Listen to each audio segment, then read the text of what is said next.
With the Get a Grip driving school, it's actually one-on-one. People are sitting beside the driver to properly instruct them. We get out, we look at an obstacle, we discuss it as a group so that everybody gets an idea of the understanding of, say, keep your wheels high or keep your wheels high on the obstacle. Don't straddle things. This is where your differential is, remember? So you've got to watch you don't hit that. The other components, your drive shafts, things like that.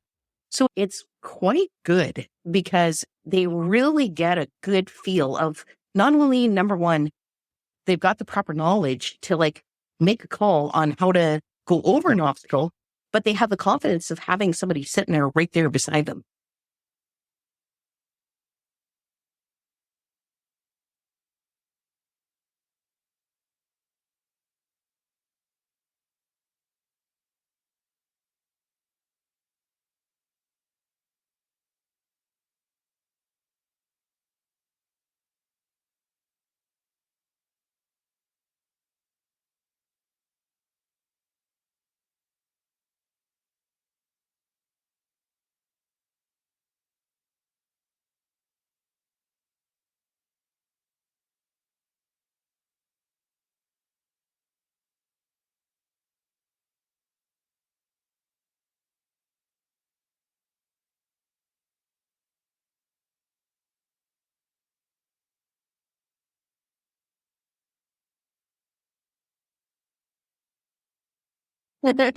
Okay, so welcome everyone to the 4x4 Canada podcast. I'm your host, Trisha.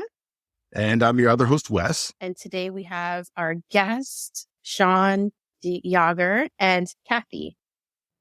Hello. Welcome to the 4 podcast. Thank you for having us. You guys got a couple different things going on in Ontario that are very interesting. They're very appealing to us. And we'll get into that in 1 second. I do want to do a quick scroll back to last week's episode with Sherry from The Adventures of Sunny and Cher. She has a little FJ Cruiser and she's bouncing all around the interior, the Okanagan of British Columbia. And definitely recommend checking it out. We had a lot of laughs. It's the first time that we've had a non-binary vehicle in the thing because it gets called male one day and it gets called female when it does things wrong. And, but it was a really fun conversation, a lot of laughter. And so definitely want to check her out, our previous week's interview with her, as well as check her out on Instagram, Adventures of Sunny and Cher. Next week, we've got Randall coming up from Shadow Creek Overland, and he's running a ZR2 out of Alberta. And we had a lot of good conversations about why he went to the ZR2 package over some of the other vehicles, as well as some of his adventures in the Rocky Mountains throughout Alberta, as well as some of the eastern stuff as well, some of the flatter ground areas. But definitely want to check out Shadow Creek Overland on Instagram as well as next week's episode with Randall. It was a fun one. We had a lot of fun with that one. So speaking of fun, we always have a lot of fun on 4x4 Canada podcast. Yeah. And we like to laugh. We like to just sit back and we're sitting around the campfire chatting.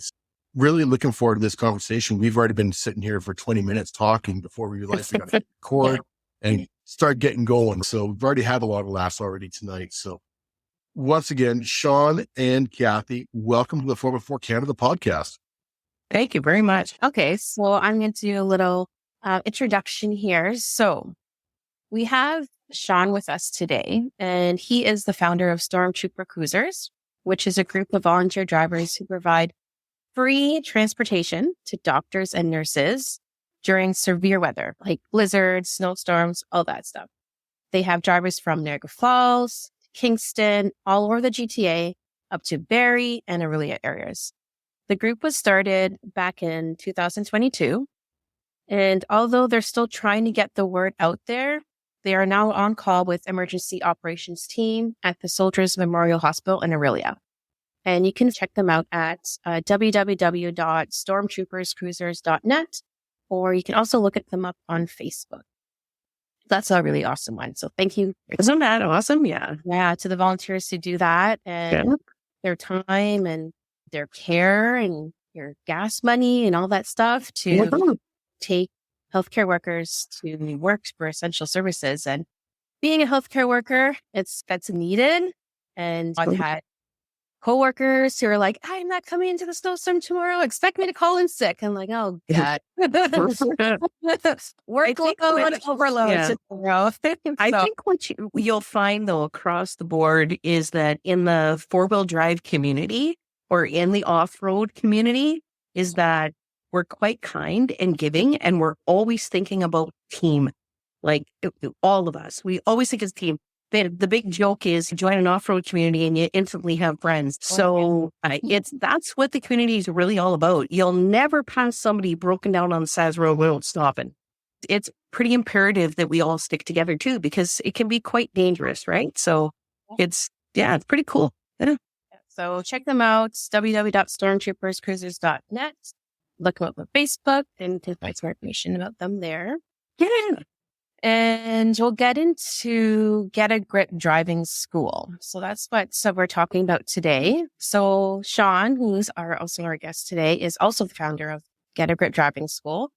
And they provide off-road driving training and recovery training to new and experienced roaders alike. So this is the school's inaugural year, but with that, they bring over 20 years of experience as advanced driving instructors.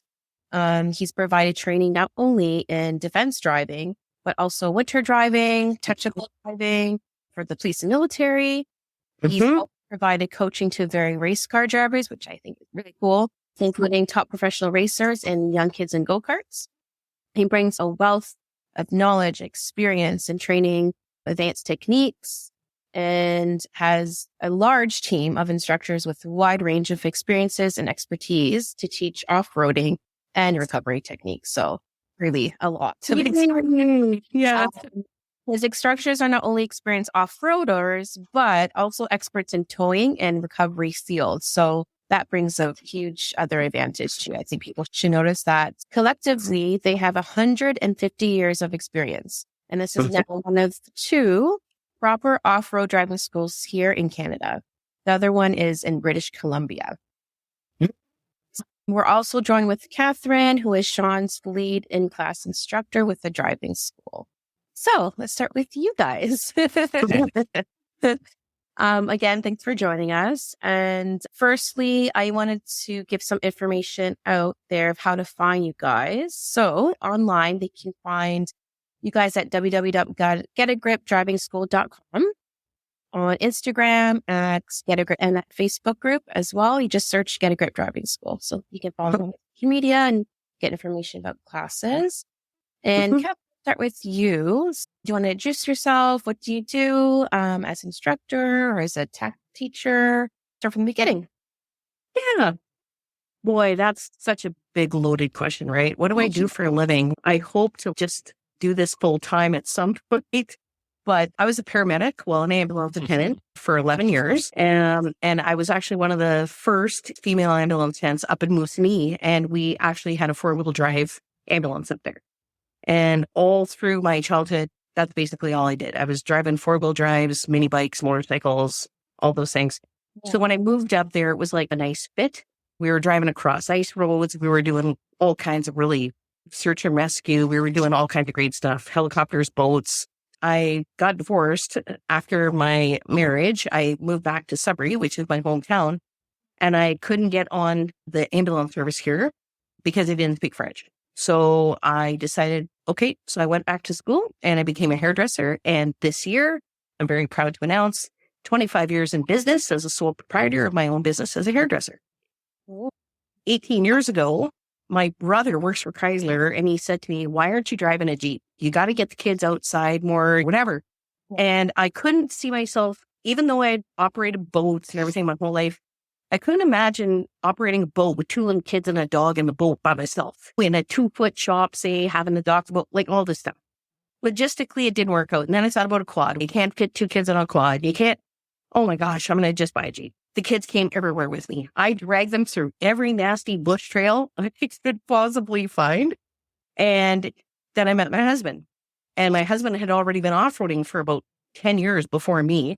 And that then drove us to like going to places like Utah, California, doing the Rubicon, met people all over the United States who have become friends. And now we wheel everywhere. Like we're going to the Bantam Jeep Festival this year. We're probably going to Tennessee this year. We're always going somewhere. It's just morphed into this beautiful thing. So now we got 3 Jeeps in the driveway. Now, it's not just brand specific. It's all 4-wheel drives, right? It's all about 4-wheel drive for me. I promote it everywhere I go. And I'm always telling people, come on out. Let us teach you. Let us teach you the right way. So that for years, you'll be doing this. Instead of saying, having a broken down vehicle the first year you wheel because you're wheeling too fast, or you don't have proper technique, or you're not being safe. So we have newbie runs here where everybody gets an information sheet, and it's great. And it's such a community feel, right? When you're in this industry, this field. And so it's just morphed, and it's just wonderful to be able to be outside. And I want to really add that it doesn't really matter how old you are. If you can drive a vehicle, you can be out with a bunch of people that are younger than you that will take care of you.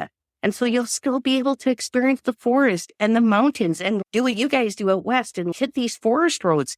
If you're with a bunch of younger people, even though you're older, maybe you can't hike. Maybe you can't do these things, but you still want to experience the outdoors and the beauty of the outdoors.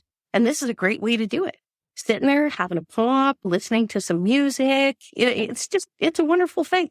So, yeah. Okay. So my next question is, you have 3 Jeeps. Yeah. What do you have? Where do you guys drive? Okay. So I drive a 2018 JK 4-door that's converted to a truck. Now, I think I have one of only 3 in Canada. Oh. It was the DV8 kit. I don't know if you guys saw it, but I'm running a 3.5-inch AD, skid plated front to back, RCVs, cannolis, beadlocks, 37s. I just point and shoot. It's set up so nice, like 130 kilometers an hour on the highway with the hands-off steering wheel. Like it's set up, like it's dialed in. My husband has a 10th anniversary with the same lift, same skids, basically same setup. And we just bought an 04 TJ Rubicon, thick, got it from a buddy. It's original paint, like it's sick. So our plan for that is to do a 2.5-inch lift and some 33s. Keep the stamp really nice so that the wheels are tight, like underneath the wheel wells, but just have a nice stock setup so it looks really classic. But at the same time, do some mild trails with it because it's a great vehicle all the way around. And it's like close to my heart. Like I love TJs and I miss driving standard. When I first went automatic, it was really a big crisis for me. Like I sat there and I looked around and went, oh, even with auto stick, it's an automatic. But listen, there's benefits to everything. I don't think there's one is better than the other. It's all technique. It's how you know how to drive. The standard never held me back, but the short wheelbase did. So by going to the longer wheelbase now and having an automatic with auto stick, I've just done stuff that, it's crazy. It's great. But I graduated, right? I graduated. So this is what I tell people is that you always start with your stock vehicle. Learn it inside out, learn it upside down backwards, because I've seen guys on stock TJs do things that blow your mind because they know how to drive. You learn how to drive first, then you lift it. What people do is they lift it first, but then they don't compensate for the fact that they don't really understand their vehicle, right? I think it's a big mistake. I think you should start always with your stock vehicle, learn to drive it. My favorite line is out of the new Ferrari movie where the guy says, I'm going to give you the faster car. And the young driver says, okay, right on, I'm going to win. He goes, no, the guy with the slower car is still going to beat you, but it's okay. Because why? The guy knows how to drive. Experience. That's something that you'll hear Trish and I say quite often here is drive your vehicle stock for 6 months or whatever minimum. It is. Minimum. That we can learn the vehicle, you can learn what its capabilities are, learn what your capabilities are, and improve. You will be a better driver it's by true. the end of that 6 months, right? It's true. It's not what you drive, it's how you drive it. That's right. And when I used to be a race car driver, I was beating people in my little piece of junk that I had no business being on the racetrack with. So it has a habit. I knew what I was doing. Yep. It's true. Yep. Yeah, I've seen it many times. So for Yeah. sure. Now, Shaun, let's talk with you for a second. I just want to let our listeners know that Shaun does have a speaking disability, I guess you call it, after a bout of cancers. But we have no problems understanding him, but he may not sound everybody else. So I'm trying He to word sounds, it he's got a properly. gorgeous English accent. That's There what we he sounds go. And we have had some English people on here before, so we're all good.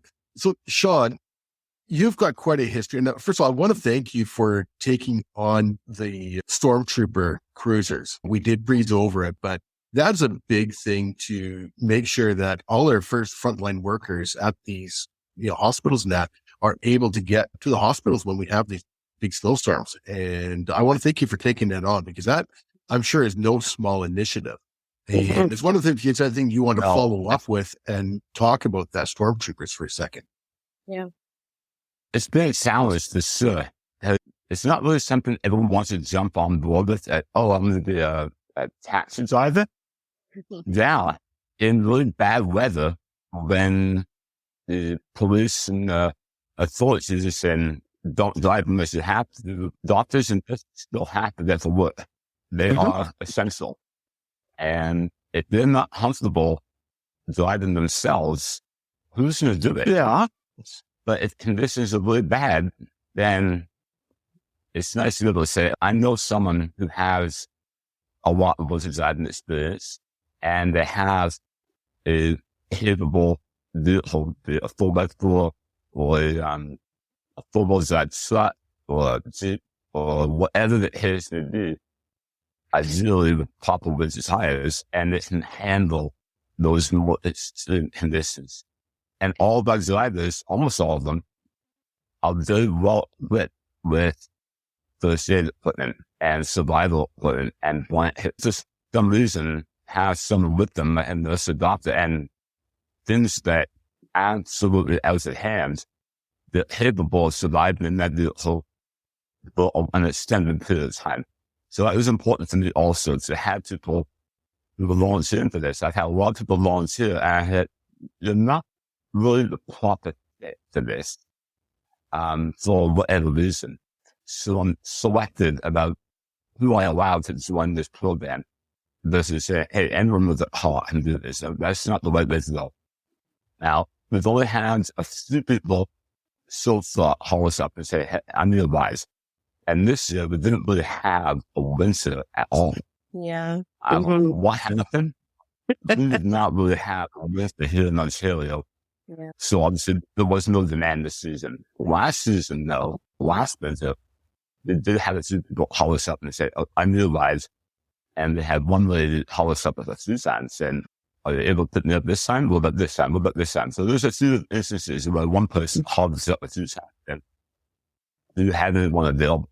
And we kind of knew this was going to happen. So we have certain people sitting there, they say, hey, I called them up and said, are you going to stand by tonight? Can you be available for so-and-so? They'll probably arrive at them. And trying to get the word out for this program has not been easy so far. But being on board with the hospital in Australia is a big step. That's huge. Yeah. And like I say, again, it's a big undertaking on your part. And I want to thank you for donating your time on this and your expertise as well. So I do want to give a big thank you out to you for that. We had a recommendation from the guys from Trillium Off-Road Recovery Group on recently.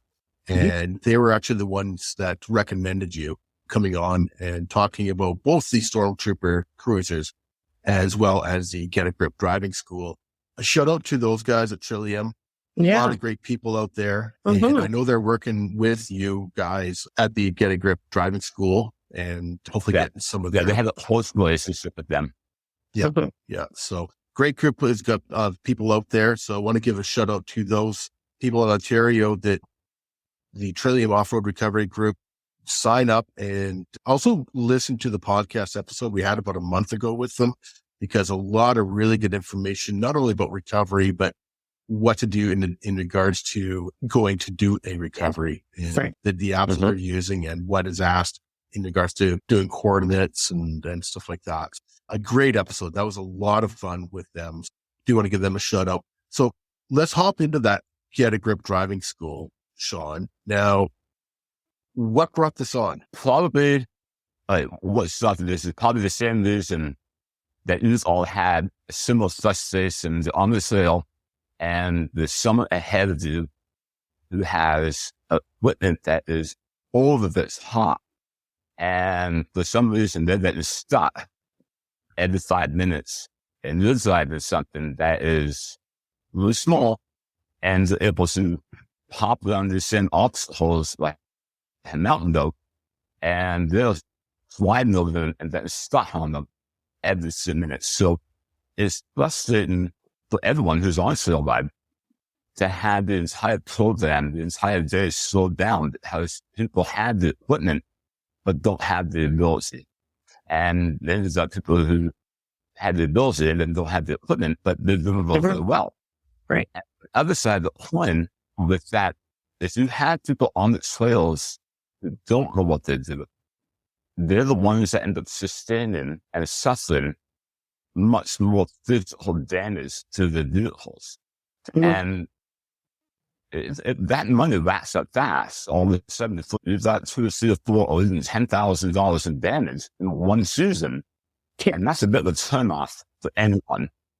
Or you'll have a lot of people say, oh, you have to get this and you have to do that. You want to go off them, you have to have a 3-inch split and you have to have 37s. And before you know it, that's $10,000 worth of extra money invested in your vehicle that you don't necessarily have to do. If you want to do it, go ahead and do it.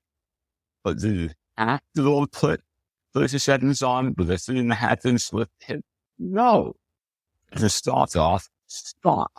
And most of our vehicles, be a Jeep or a Tacoma or a XA, they're all very capable vehicles off the lot. Yeah. So you don't have to go and spend a tremendous amount of money to go off them, even though a lot of people say that. So this is trying to help people that into the off them without in the bad health. Starts out reasonable, learn the skills that I was talking about earlier. Don't what decide how you drive it. So start off with that. Maximize your skill potential and your ability with what you have. And then upgrade from there once you've gotten the most out of your equipment. So we're talking about saving yourself a lot of money. We're talking about saving yourself a lot of damage in your vehicle. We're talking about saving the environment. Because if you have people who go out, don't know what they're doing, and are just shredding and destroying the trails, this is how they lose trails. The trails that get shut down, they just shred them and destroy them. And that often comes from not having experience or the knowledge or any of that. So we're trying to help people with. And on the other side of things, so they have the also one was to address a lot of that. But then we also have a recovery program. Actually, we have two. Because the recovery recovery is so involved. We actually have two of them. We have a level 1, which is the other one, and covers probably 90% of all stuff that I can't move anymore. So from traction boards to basic rinsing to how to use kinetic rope properly, because a lot of people don't know how to use a kinetic rope properly. And what people don't necessarily understand, or perhaps if it's bad, is that every single recovery involves potentially fatal forces. Yeah. If you do wrong or something snaps, someone can die. Yeah. It doesn't have to be like that.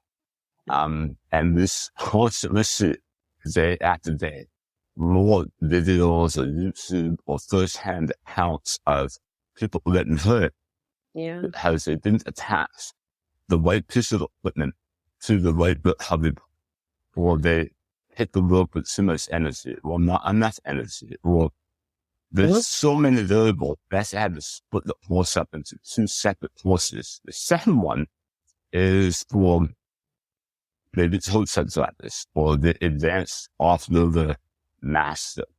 And that is complex medicine that's deal with rolled over vehicles or submerged vehicles. Things that are very niche. It will not encounter on a regular basis, but still have to be, well, not happy, but should be understood by someone.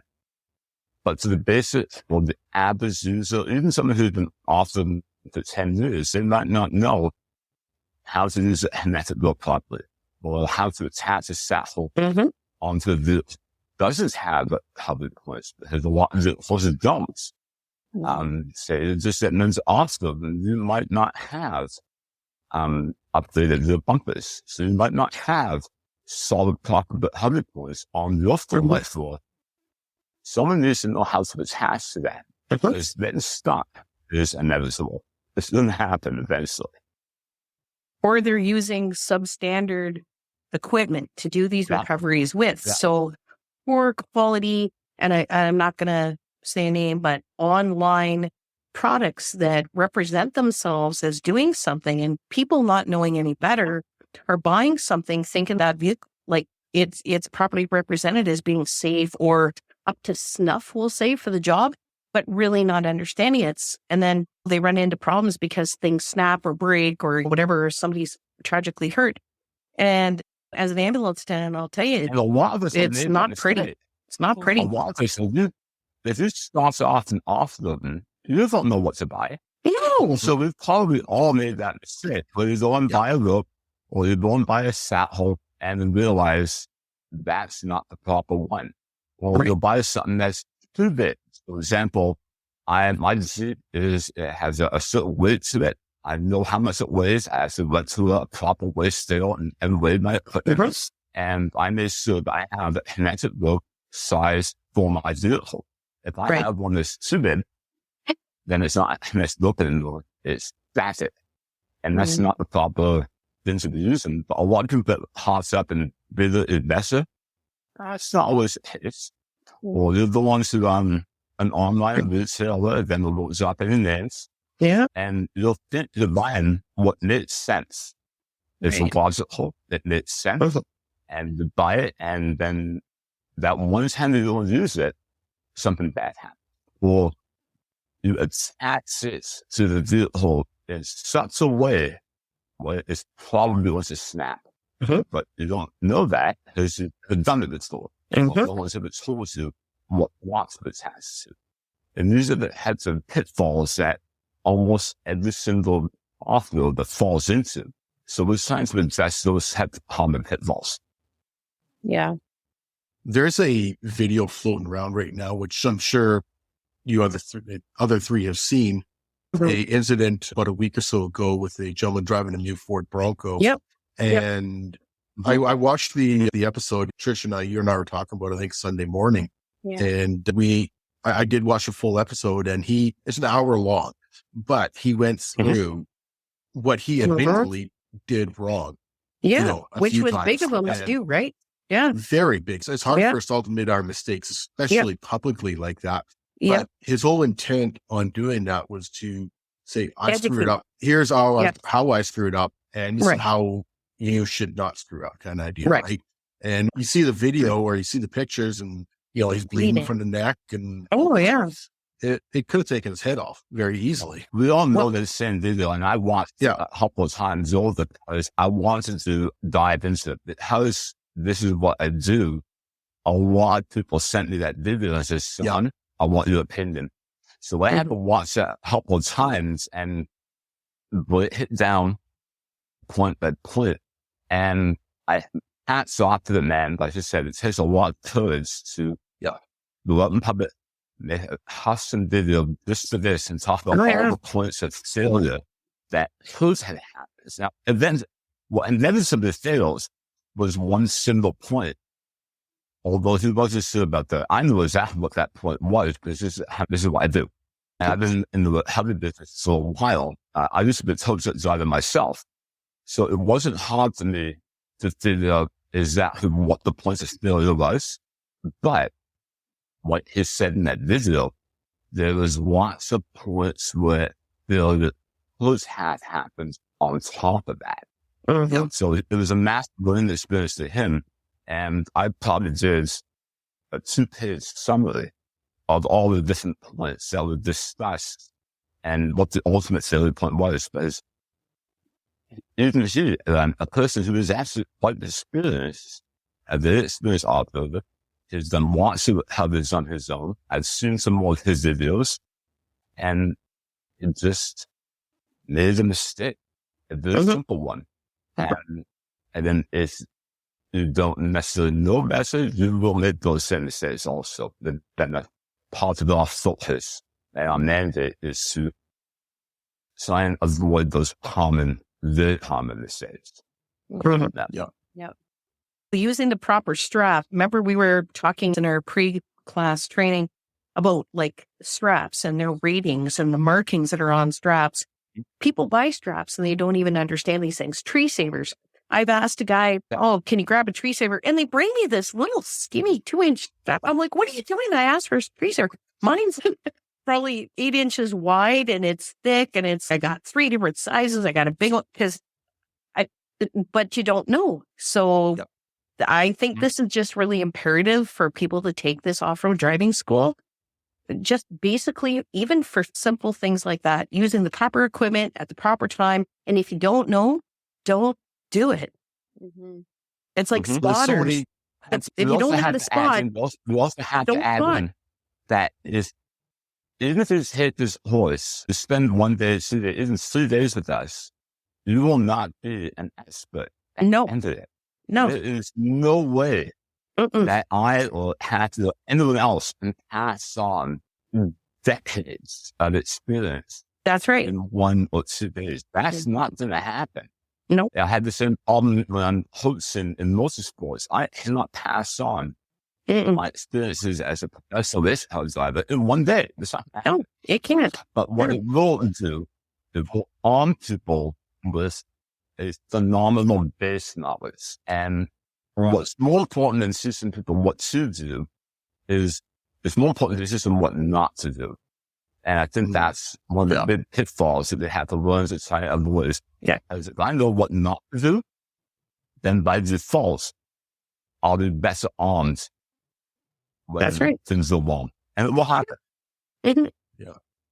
100%. I think that the course, I love that you guys are starting this up in Ontario because Ontario really needs something like this. There is a very strong 4x4 community in Ontario, but it definitely needs something like this.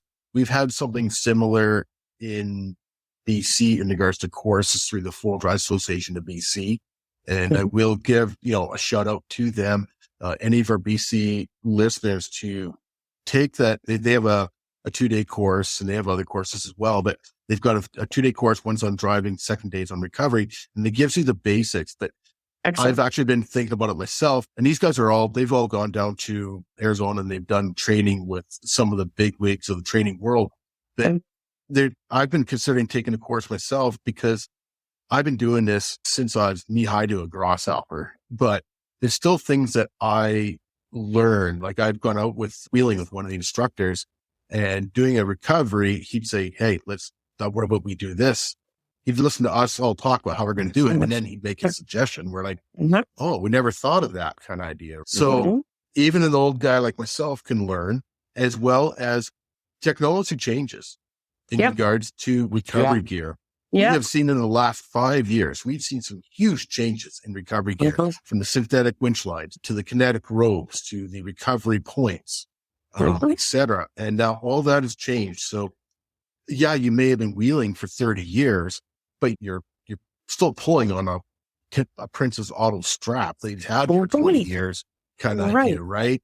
And so technology has changed and it's getting that much better. So I definitely recommend everybody, if you're anyone from a new beginner, just bought your Jeep last weekend, to a guy that's been out wheeling for 40 years, it's worth taking some of these courses, no matter where you are in Canada, is traveling to some of these courses and taking them because we can all learn. Well, and it's even for the person who's like an avid fisherman. My dad, my whole life, he'd go out in his 1-ton Dodge Maxidan and many times he didn't come back, didn't tell anybody where he was going, and he was stuck in the bush for 4 days because he had a candle and a blanket. So it's for those people also. It's anybody who drives a 4-wheel drive can gain something from this course. When I first started looking into this, it was 10 or so years ago. And at that time, there was only 3 or 4 proper off-road schools in all of North America.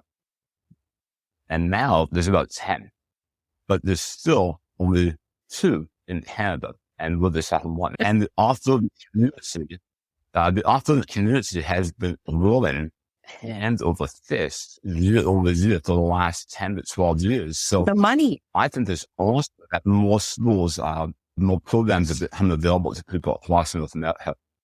And there's just another evolution of that growth span. Yep. Mhm. I do want to give a shout out to Ian from Afraid Not Ropes. Of him.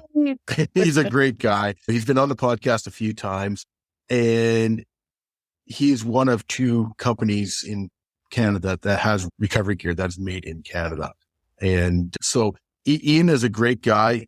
He knows his stuff, and I highly recommend people checking out his YouTube video and his Instagram, because he has videos of him actually testing his equipment, and great fun. He's trying to improve it all the time.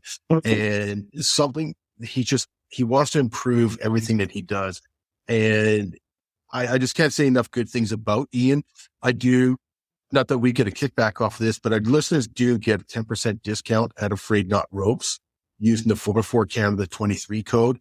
This is not an affiliate. We don't get a kickback on it, but we want to throw that out to our 4x4 Canada family. I'll stand behind that and take it one step further, because Afraid Not Ropes is also our official provider for us. Mhm. Yeah. So I fully stand by him. Yeah.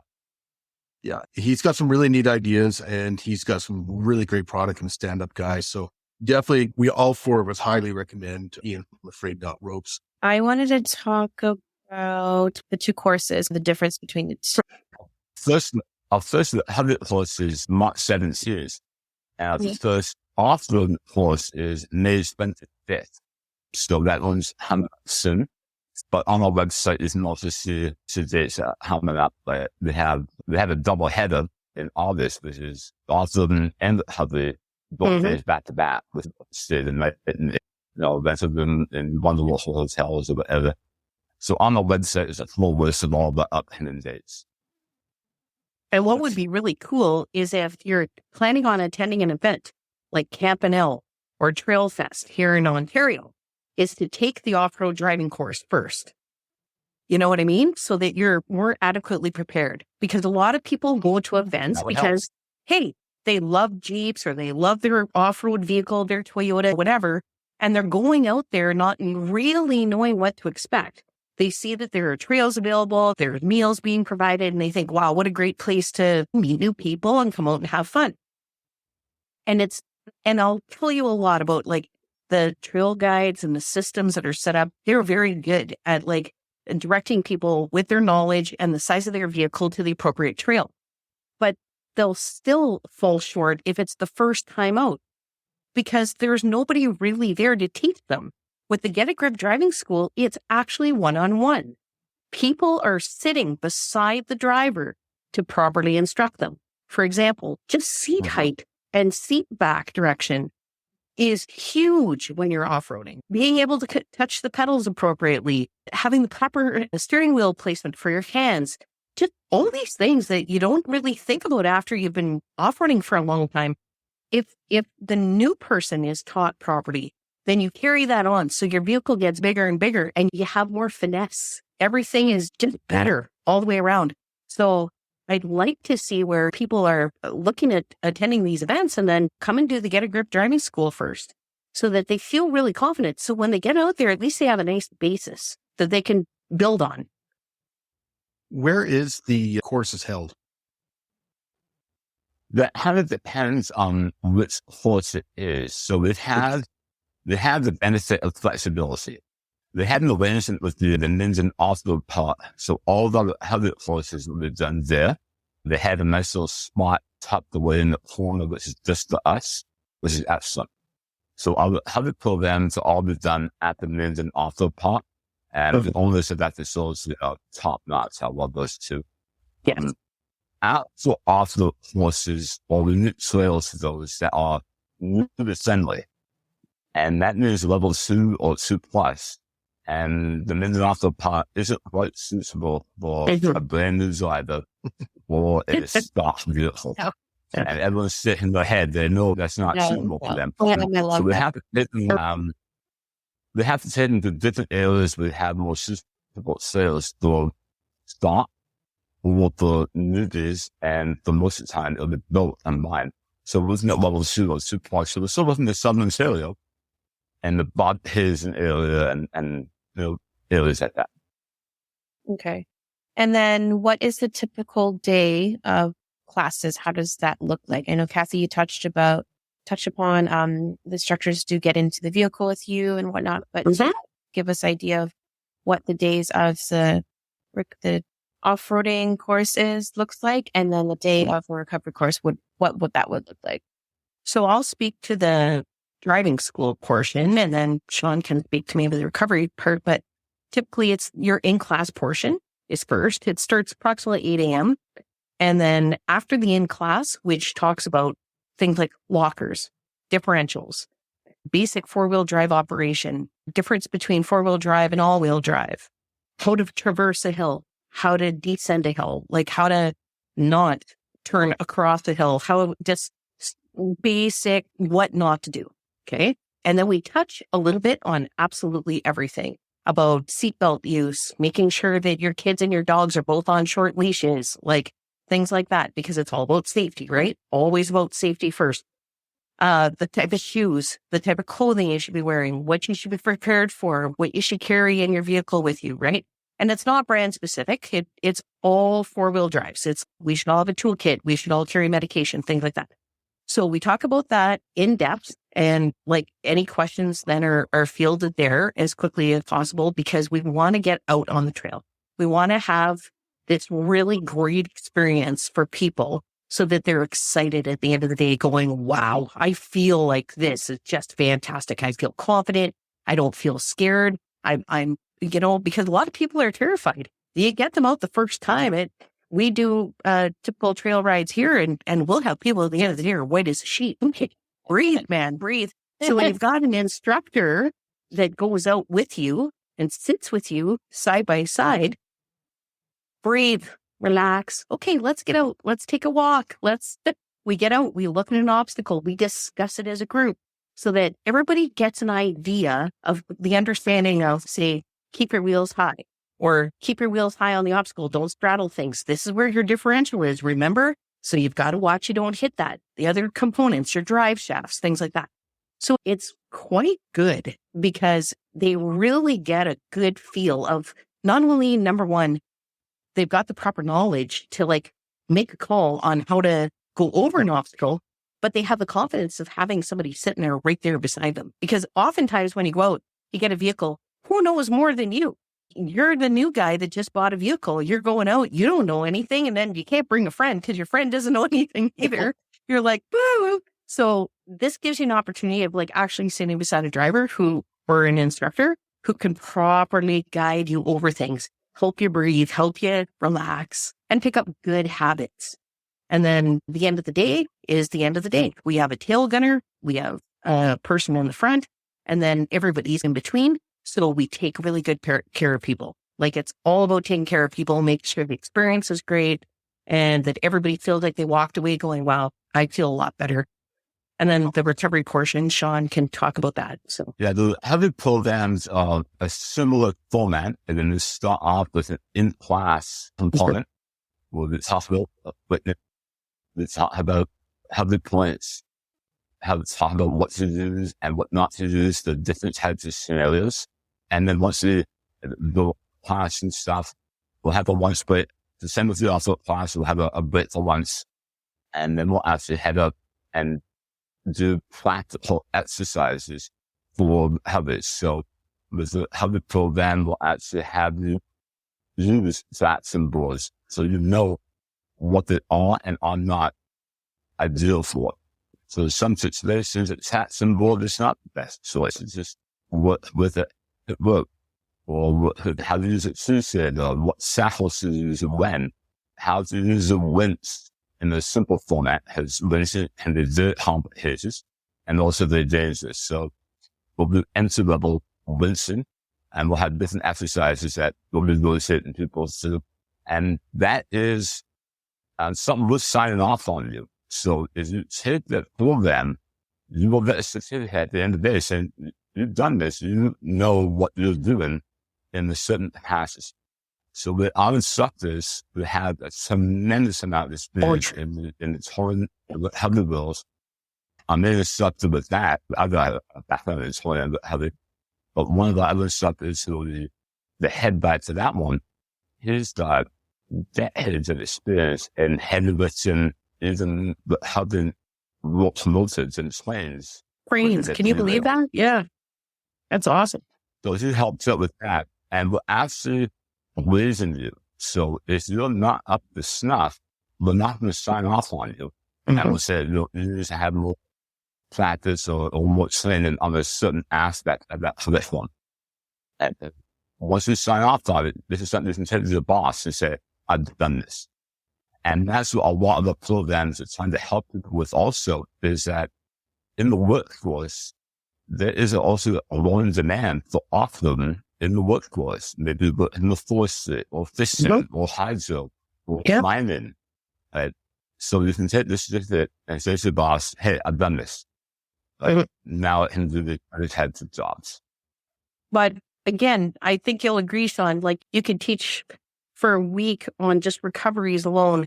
They are singularly the most dangerous part of off-roading. Yeah. I am a big winching fan. If I can ever winch, I will winch first because it's slow, it's controlled. I always just prefer it. And like from everything from taking your winch line over, hooking onto your like undercarriage to like suck your suspension down so you can climb something. The winch, I cannot say enough about a winch. I'm nervous. I'm not going to lie to you and tell you that, oh yeah, it's no big deal. It's always a big deal. It's always a big deal. So I have a lot of respect for machinery, anything that moves. I've seen guys' hands caught in there with gloves on, thinking, oh yeah, and you're talking to their buddy. And all of a sudden, it's very serious. But I'm a big fan of winching because of the slow, controlled movement of it. I love it. I've got a 9.5 CTI Warren on my Jeep, and it's one of the fastest spooling winches. And I honestly can tell you sometimes it's annoying because it is so fast. But man, oh man, I've used it so much. Even questionable things, I've used it, and it's been great. So I really tell people to be really proficient with your equipment. That's the other thing about being an instructor, is that a lot of people have this equipment and they'll show up with, say, a brand new winch, and you'll say, have you stretched out your line? Have you stretched out your cable? And they look at you and they go, what do you mean? I just put new cable on. No, but you have to stretch it out. Are you using a bag? Or it's just stuff. It's just stuff. So it's pretty serious. You've got to be careful. Pardon me? People don't necessarily realize that you have to actually inspect your equipment also from time to time. But I know someone who has a winch line who needs to replace it and has hits in it. And it has just saying. Just saying. They need to hit that cable and move on. Put on something. Yeah. Throw it. I've seen guys reweave their friggin' synthetic line because they're too cheap to buy new line. And it's, oh, come on. It's just garbage, man. Just throw it out. Yeah. Why were you laughing so hard at that, Trisha? I don't know. I really don't know what this person is. I think I heard a little story, but Ron was with me when my wind cable just corroded and I didn't know, hence the inspection. So I did my inspection. I did before I checked my vehicle, checked my fluids and all that stuff. But did not check my handheld, and I usually do. It was wrapped up in there in its bag, stayed in there, didn't look at it, and then didn't notice it was corroded. We did, I think, 1 or 2 recoveries with it, Shaun, I think we did.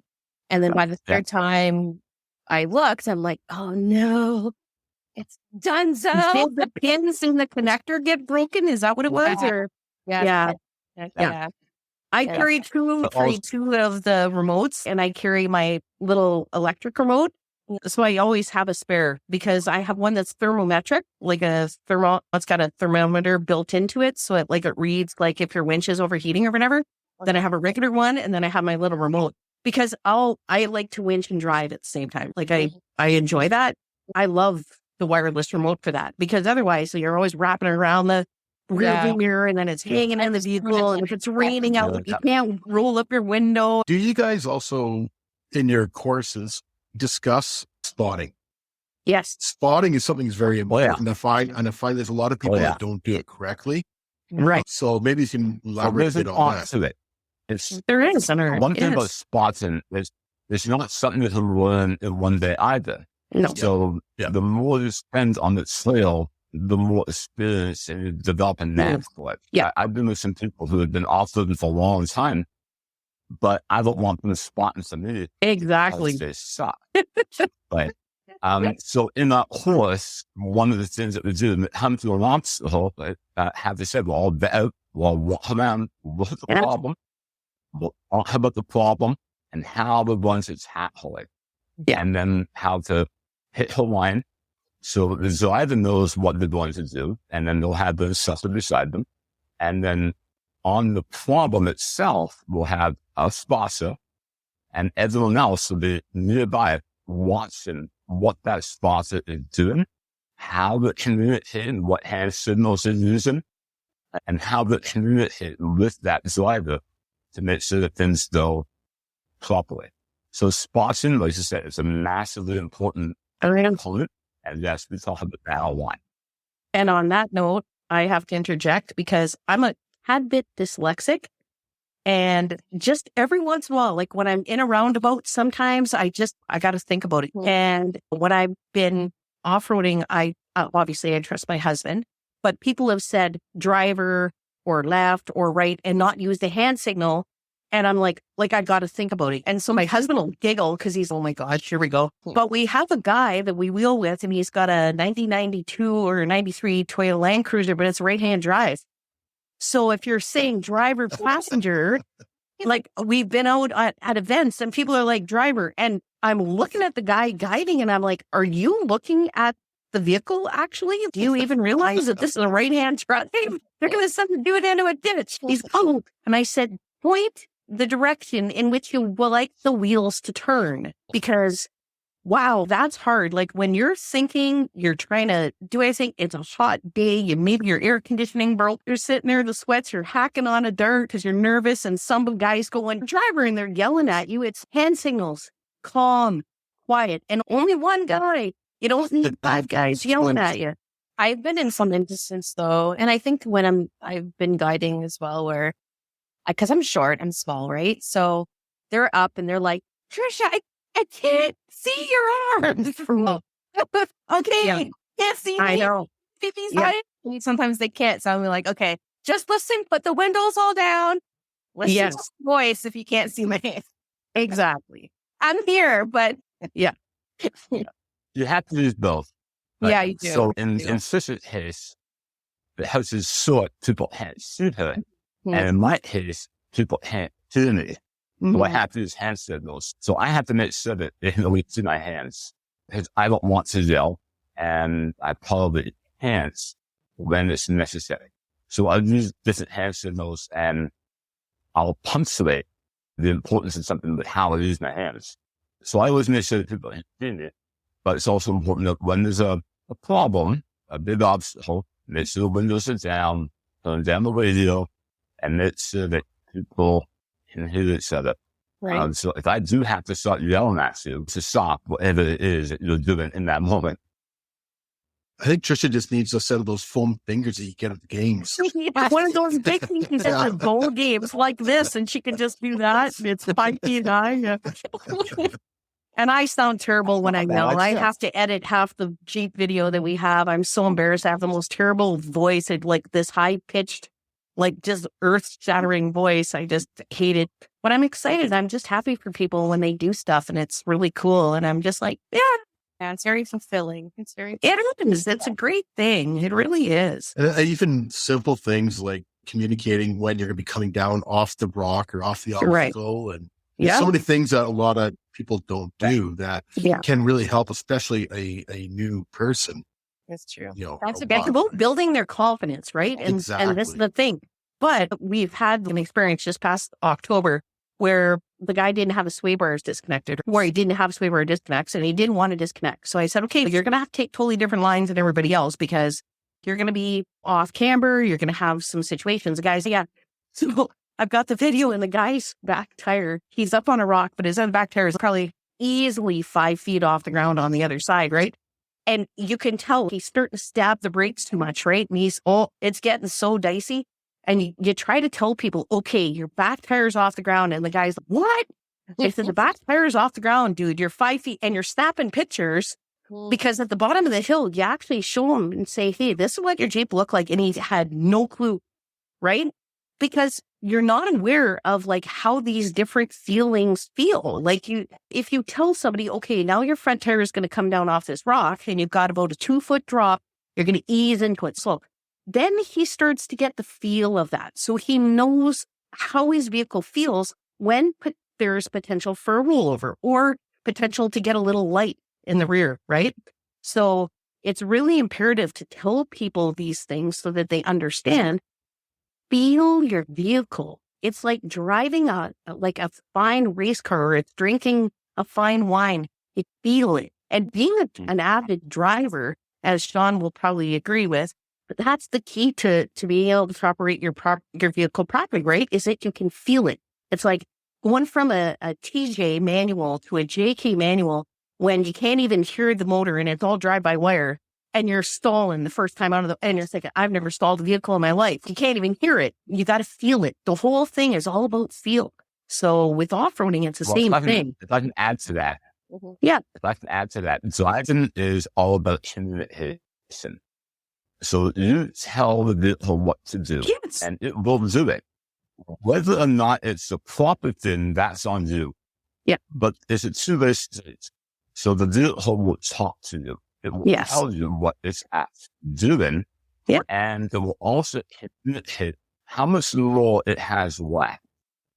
Mm-hmm. So it might be a vibration or a sound or floating as high it comes off the ground. Or the sound that's high as it starts surfing on a rock. Right. So the vehicle talks to you, but it doesn't matter if you don't know what that language is. If exactly. no one's told what those sounds and vibrations mean, and you don't know what to do with it. And that's part of what we're trying to pass on to people also.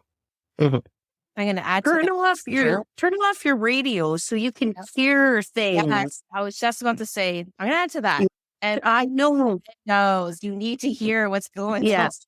And you got a $3,000 stereo. I'm really proud of you and everything, but you're like disrupting everybody else too because they can't hear their vehicle. It's a peaceful, wonderful experience when you're out there off-roading. I oftentimes have no radio on, but if I do, it's so quiet that you can just barely like even audibly find out what song it is. That's just out of just laziness or not shutting it off. But these are all crucial things. If it squeaks, if it rattles, if it vibrates, you got to get it fixed. It's going to cause you problems. What recovery gear would you recommend? A must-have. A winch. Yeah. A winch. Yeah. Hands down, that winch. That's right. Off with that. Once you have that, first and foremost, the basic rule of off-roading, we all know this, but not everyone does, is you never go off-roading alone. Excellent. Starts off with a winch, because if you get in trouble, you can winch off of them, or you can winch off of the street. If you have it safe, you know how to use it. Yep. Or if they get stuck, you can pull them out. So a winch is an excellent baseline that I think everyone should have. Yeah. When it comes to off-roading, it does not matter how experienced you are or not. It's almost like the Hail Mary of tools. Yep. It's you know how to use it properly. Do you remember back in the day when everybody carried a come along? Yeah. I carried a come along before. Yep. If you don't know how to use the words properly, then there's a potential to get hurt or cause damage or something, which you don't want either. But second to that, how to hit a pair of gloves. You have to have a pair of gloves to protect your hands at all times. I've seen people ignore that. It's almost a quick little connection, no big deal. And now they've got 760 because they weren't paying attention or something slipped. Yep. So have a pair of gloves, tap your hands. A hermetic rope is out with someone, which it always should be. Have a hermetic rope that is properly sized for the vehicle during the pull. Right. Not the one that's stuck. And generally a 7/8 inch rope is ideal for most off the vehicles, but if you're out there in the Suzuki Samurai, then that rope is too big. Or if you're out there in a full-size 4x4 that has a lot of tools or equipment, then it's not enough. Yeah. Stop saddles, maybe some axle straps. Sometimes there's nothing to put. You'll look to, or you'll take your stop saddle and attach it to something that's sharp and you'll push it. So it's not good. And then you might just hit. So in my head, it's actually really extensive. I've got something there that I might only use once or twice, but I've used it, which means I'll use it then. Right? So some simple stuff to start off with. So off the wins, basically head gloves, kinetic rope, some soft set holes, even a couple hard set holes is always the have. Have a snatch block for your wins. Yeah. Just in case you have to double that line up when that's the form palette. Those are some of the basic ones I would absolutely put at the top of the list. A jack and a jack base, not a high lift jack. I am not a fan of a high lift or the farm jack. You can use like different terms. I don't know if there's an actual proper term, if it's a high lift jack or farm jack, but I have seen horrific things with those. But I'll tell you one good thing. The handle fits perfectly over a stock TJ tie rod if you ever have to get out of the bush. Other than that, they're useless to me. I have never needed one. I use a regular bottle jack that comes with a vehicle with a really nice AEV jack base so I can get up. I've got wood so I can build the staging if I have to that will give me enough for whatever I need. Heck, I've used my winch to pull my front end up to change a tire in an emergency where I've had to hurry up and get out of there quick. And I've had other guys like strap up too to make sure that everything's good. No damage to the tree, ensuring that everything, of course, is safe. But those high lift jacks, man, but a proper jack for your vehicle. I always carry a knife. I always carry a hammer. I've got every single fluid my vehicle takes because I've seen transfer cases. I've seen transmissions run dry on the trail. I'm like, oh, my Jeep's not running right or my truck's not running right. And you go and pull a dipstick and there's no oil in it. Or if a guy hydro locks, you need engine oil. I've seen all kinds of stuff. Usually carry a fan belt. I usually carry, and you grow as you start to wheel more. Your recovery kit or your actual kit that you carry, I've got everything from wheel studs to all kinds of stuff like it. And it's just because you see freaky stuff happen at valve stems, a valve stem recovery or patch kits. I mean, I saw one guy use 12 patches, but like we had 3 kits on the field that day and the guy got out of the bush on it. So you'll find that your kit that you start with, the basic, like Shaun said, will be the basic. It'll be good to start with. And then you'll build that yourself. Like you'll find that you'll build it and you'll get it tweaked for yourself. And then I always have a bottle of water. I have some protein bars. I have, you name it. If you ask me, I probably have a safety kit in my Jeep. I'm lost without it, actually. It's like my purse, but like on steroids. I have toilet paper. Yes, wipes. I've got baby powder. I've got hand sanitizer. I've got everything. You name it. Sorry, I carry a bug-out bag kind of idea, right? It's full so I can walk out if I have to, or I can That's stay right. overnight or whichever. Yeah. I don't have as much stuff as you do because I drive a Toyota, so I don't have to bring all You the don't spare break. parts, And right? you won't breathe. So there you go.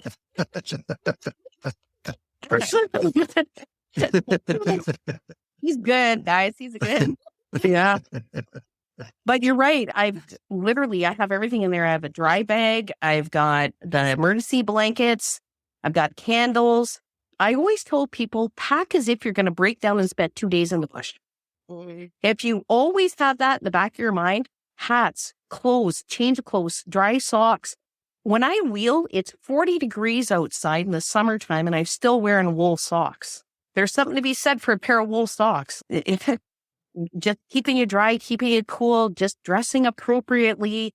I've seen girls come out in flip-flops. It's, come on. No, hun. This is dangerous. It's dangerous.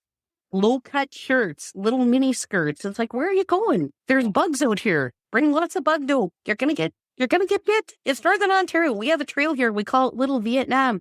It's terrible. You're gonna get eaten alive. Eaten alive. Yep. I'm gonna go back to the high jack lift because I have one. Okay. I've used it a lot. I've used it for my vehicle. I use it on other people's vehicles on the trails. But like Shaun said, knowing how to use it properly and having a stand with it, and also not having anyone around it, because you're right. But yeah, it's equipment.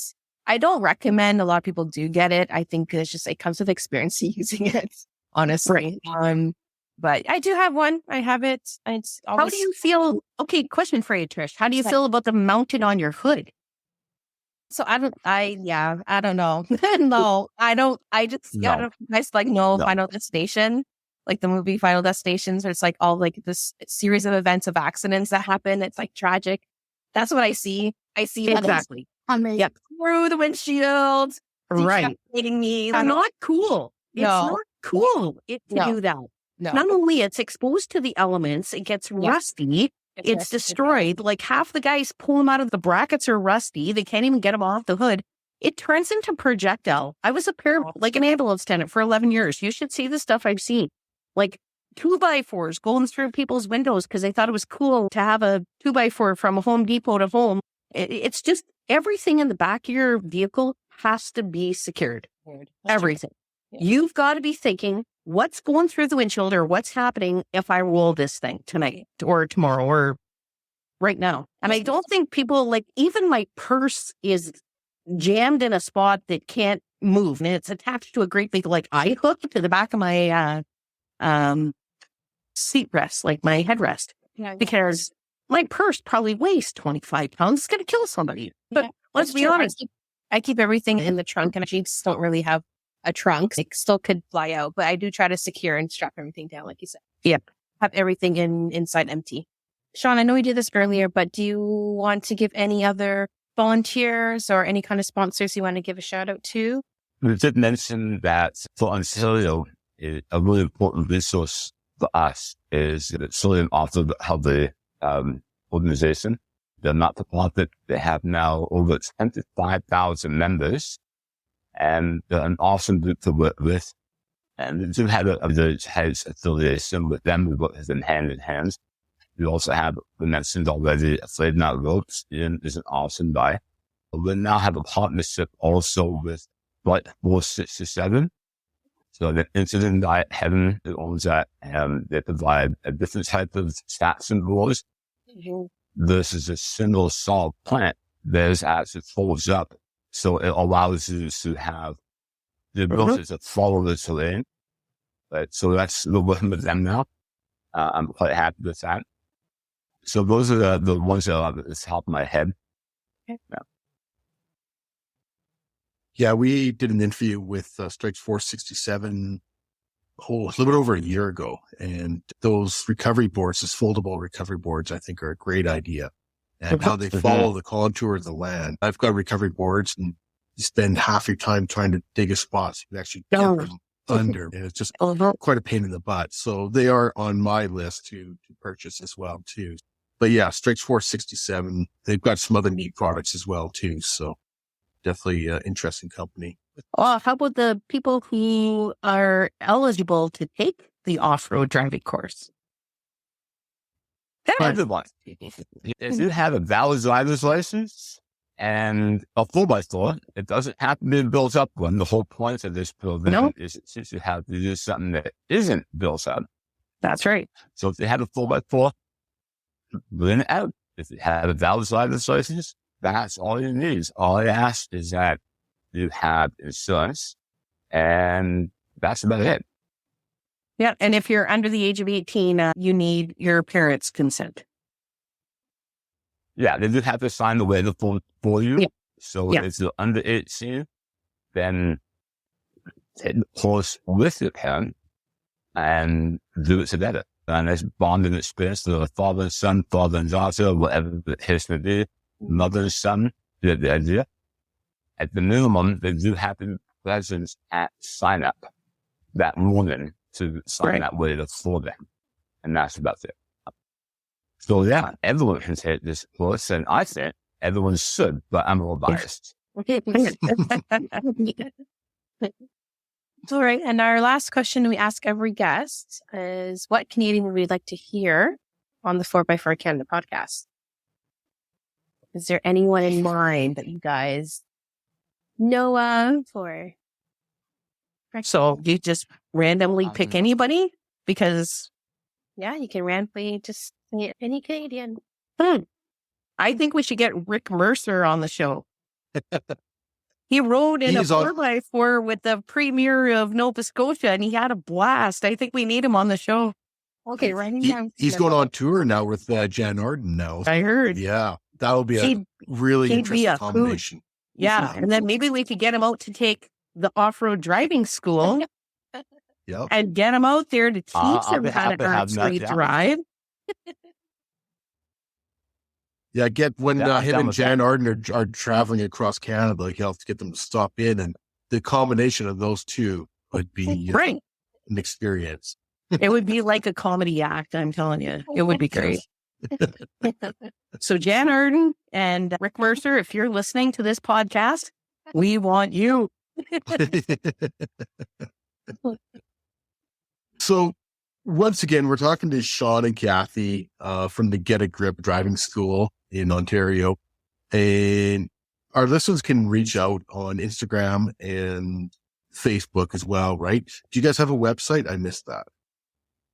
Yep. Yeah. It is at the top, but it's www.getagripdrivingschool.com. Pretty basic. Nice and easy. And also, as we mentioned earlier, the Stormtrooper Cruisers, and you can check them out at stormtroopercruisers.net or look them up on Facebook. And a great thing that you are doing with that, Shaun, for sure.